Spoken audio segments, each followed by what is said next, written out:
The name Arcana is connected to the word arcane and ancient, but these words themselves hark back to distant pagan origins.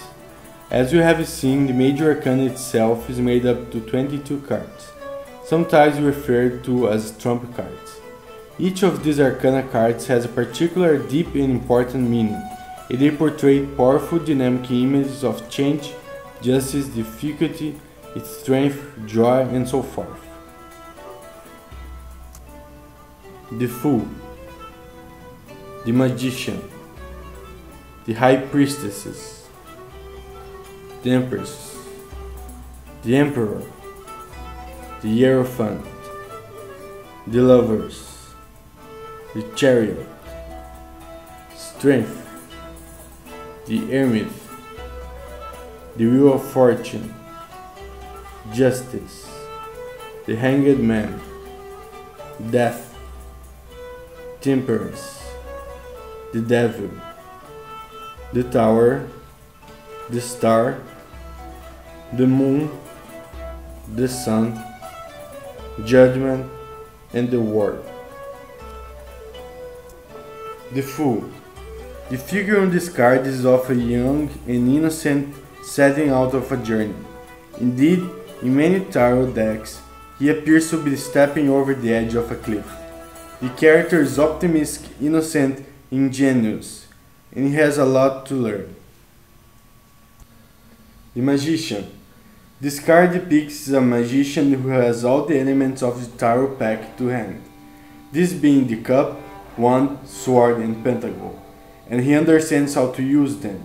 On a purely practical level, this suggests that you are about to embark on a new enterprise, and it is only that you are well equipped to carry you. The High Priestesses. The priestesses often turns up when a period of study is in the pipeline, and it suggests that you are about to spend some time learning a new concept or getting to grips with a new skill.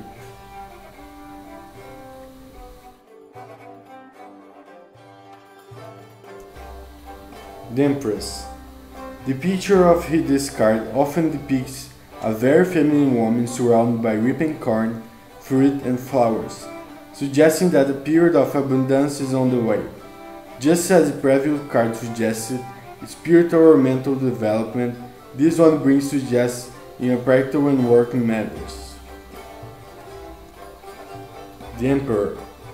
The figure of this card is a powerful man who is in a strong position. This card stands for a material status in earthly wisdom rather than spiritual knowledge. The Hierophant. The figure depicted here is a religious one, suggesting that the power and knowledge held in this card are spiritual rather than practical or material. The Lovers. There are a few ideas to be taken into consideration when the Lovers card appears, and the first of these is that love may indeed be on the way. The Chariot. The Chariot is a card of movement, so an important journey or a number of future trips for business or pleasure are in the pipeline.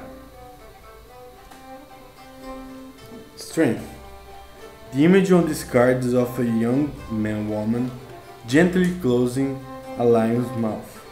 The Strength card is often described as reciting the female forces of endurance, perseverance, and patience rather than raw masculine energy.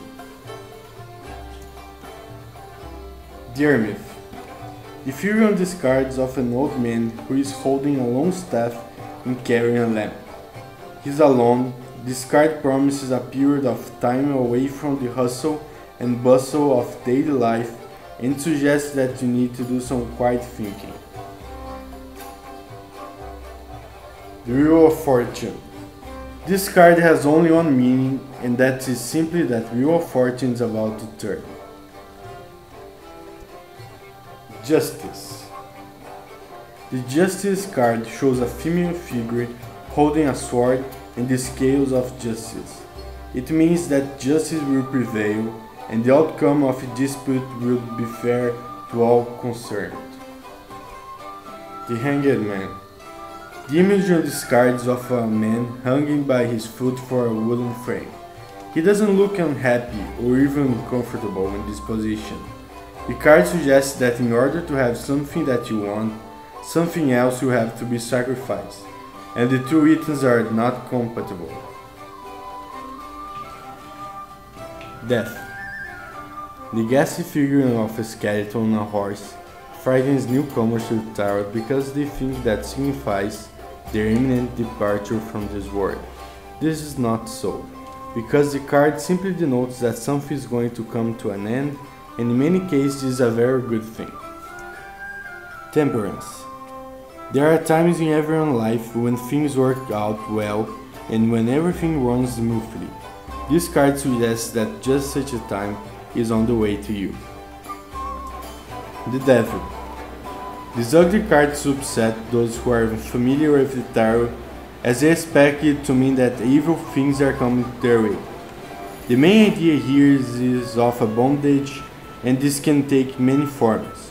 You may quite sensibly take on a large responsibility, such as a mortgage or an obligation, or you may mortgage your free time by starting a course of education. The Tower. The Tower card shows a building that's burning and people falling from the windows. This terrifying image suggests that your world is about to be turned upside down. The Star. The Star card shows a young girl pouring one jug of water on the land and another into a pond or stream, and in the sky above her head, several bright stars are shining. The star predicts hope for the future and good things to look forward to. The Moon.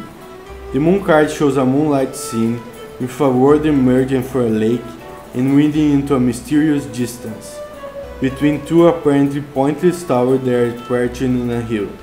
A dog, a jackal, and a weird crustacean are shown too. I have often seen this card emerging when a client is an emotional mess. The Sun. The Sun card shows a child, flowers, and a large and happy sun shining down, and it means that success and happiness are on the way. The Judgment.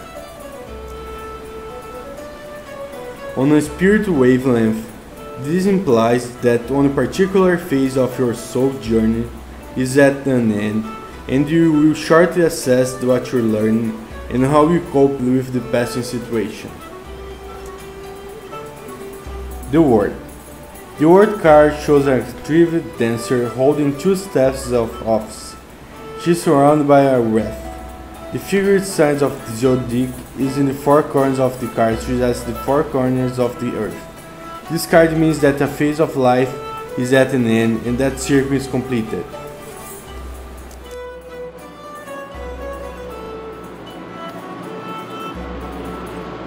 First of all, before you start your tarot reading, you have to sit in a quiet place and take 1 or 2 moments to relax.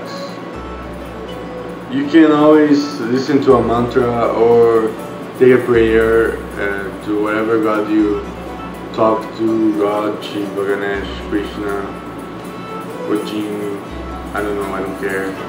But it has to be a moment of relaxation to you and in a quiet place. Don't take a busy place or a coffee shop or something like that. Just have to be a place where you can relax. Now you have to shuffle down your cards.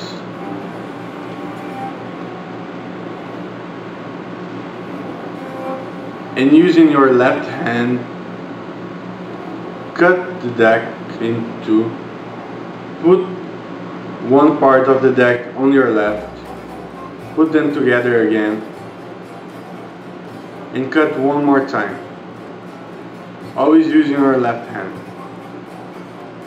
1, 2. Here we go. Now we have our deck, and you have to take 10 cards on the top.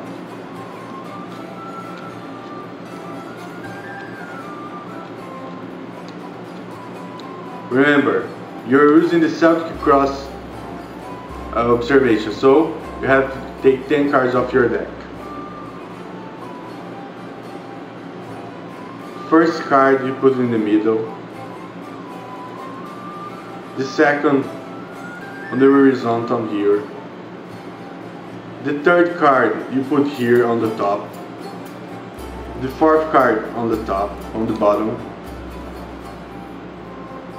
card number 5 here on the left, and on the right this 7th card, 6th card, I'm sorry. And here you go, now we have a reading of tarot cards.